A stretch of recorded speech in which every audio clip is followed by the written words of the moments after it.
Oke, Assalamualaikum warahmatullahi wabarakatuh. Kami Taruna Ureda Bintang Eretama Putra dan Taruna Ureda Wilman Parasian. akan memaparkan tentang sarana asimilasi dan edukasi di Lapas kelas 2A Bancai. Langsung saja. Oke, pertama kami akan menjelaskan profil Lapas kelas 2A Bancai. Lembaga Pemasyarakatan kelas 2 Bancai, Bandung terletak di Jalan Soekarno-Hatta nomor 187A Bandung. Sebelumnya terletak di Jalan Bancai nomor 8 Bandung. Nama Bancai melekat pada nama Lembaga Pemasyarakatan kelas 2 Bandung di Jalan Soekarno-Hatta karena nilai historis pada saat itu mantan Presiden Soekarno pernah ditahan di Lembaga Pemasyarakatan Bancai. Lapas Bancai dibangun berdasarkan Surat Menteri Kehakiman RI nomor W8.UM.01.06.245 tanggal 30 September tahun 1999 tentang pembentukan lapas khusus napi narkoba. Setelah kebutuhan minimal standar lapas sudah terpenuhi, kemudian Lapas Bancai resmi dihuni oleh narapidana pindahan dari Rutan Kebonwaru, Jalan Jakarta nomor 29, Bandung. Berdasarkan Surat Menteri Kehakiman RI nomor W8 UM 01.06.245 tanggal 30 September tahun 1999 tentang pembentukan lapas khusus napi narkoba. Hal tersebut guna memfungsikan beberapa lapas sebagai tempat pembinaan narapidana kasus narkoba.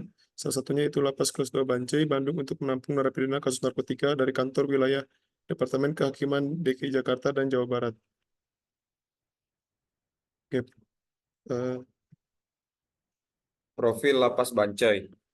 Jumlah warga binaan pemasyarakatan Lapas kelas 2A Bancai pertanggal 1 Juni 2024 sebanyak 505 orang.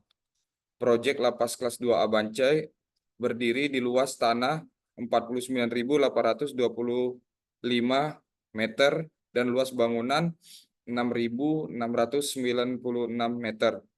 Jumlah petugas di Lapas Bancai sebanyak 102 orang.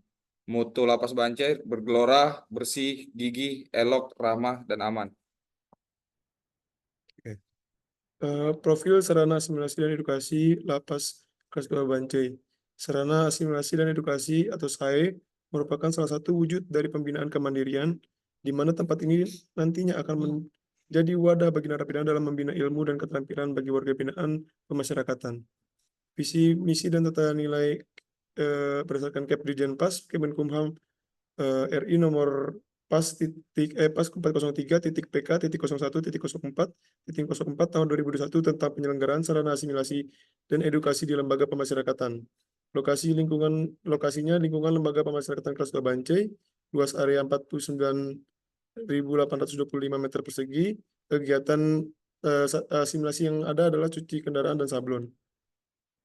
Kegiatan sarana asimilasi dan edukasi di Lapas Bancai yang pertama adalah cuci kendaraan. Salah satu keunggulan dari Lapas Bancai adalah memiliki sarana asimilasi dan edukasi bagi narapidana yang terletak di luar lapas. Jalan ini cukup strategis karena dilewati oleh banyak kendaraan setiap harinya. Yang menjalankan seluruh usaha ini adalah warga binaan Lapas Bancai, mulai dari tenaga pencuci hingga kasir. Lalu ada usaha sablon.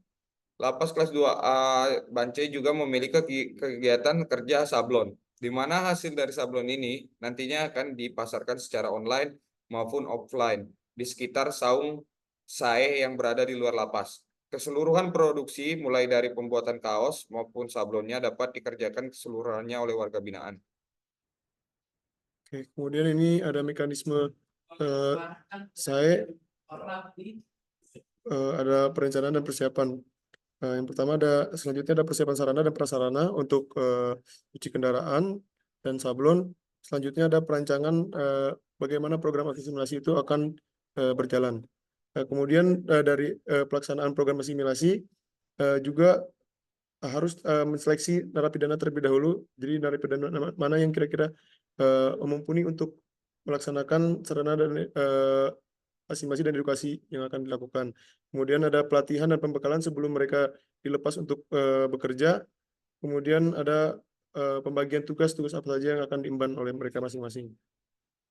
Rangkuman catatan CBC semester 7.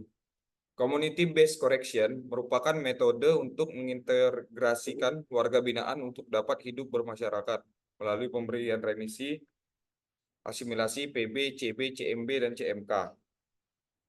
Oke, menurut Peraturan Menteri Hukum dan HAM nomor 7 tahun 2022 di pasal 1, asimilasi merupakan proses pembinaan narapidana dan anak binaan berupa pembauran antara narapidana dan anak binaan ke masyarakat. Kemudian ada PB, CB, dan CMB, program pembinaan mengintegrasikan narapidana dan anak binaan ke masyarakat berupa pemenuhan syarat.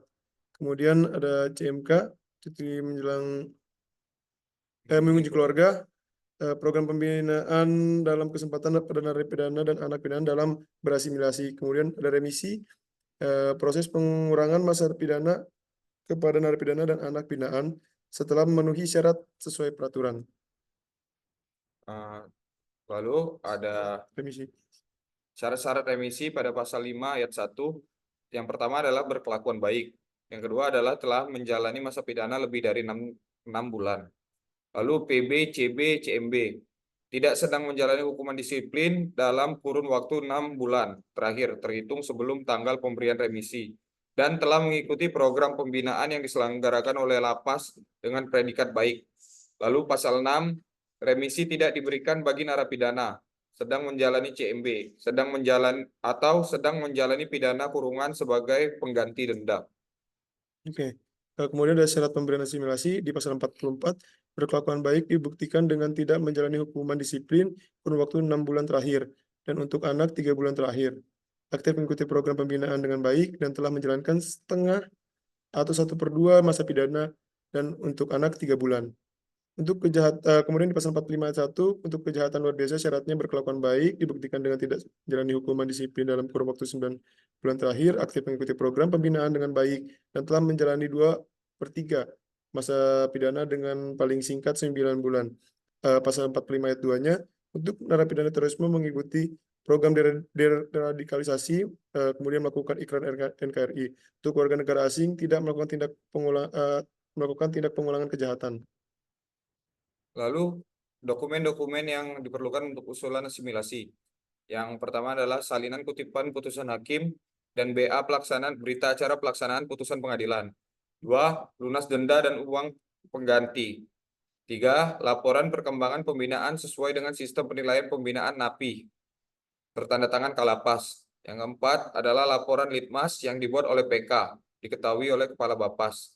Yang kelima adalah register F dari Kalapas. Yang keenam, salinan daftar perubahan dari Kalapas. Yang ketujuh, surat pernyataan dari NAPI tidak akan melarikan diri dan tidak melakukan perbuatan melanggar hukum. Yang selanjutnya adalah surat jaminan kesanggupan dari pihak keluarga, wali, lembaga sosial, instansi pemerintah, instansi swasta, atau yayasan yang diketahui lurah, kades, atau nama lain yang menyatakan 1. NAPI tidak akan melarikan diri dan tidak melakukan pelanggaran hukum. Yang kedua, membantu dalam membimbing dan mengawasi NAPI selama asimilasi. Oke, syarat pemberian pembebasan bersyarat atau PB pada pasal 82, telah menjalani masa pidana paling singkat 2/3 dengan masa pidana tersebut paling sedikit 9 bulan. Kemudian berkelakuan baik selama menjalani masa pidana paling singkat 9 bulan, terakhir dihitung sebelum tanggal 2/3 masa pidana. Telah mengikuti program pembinaan dengan baik, tekun, dan bersemangat, dan masyarakat dapat menerima program kegiatan pembinaan narapidana.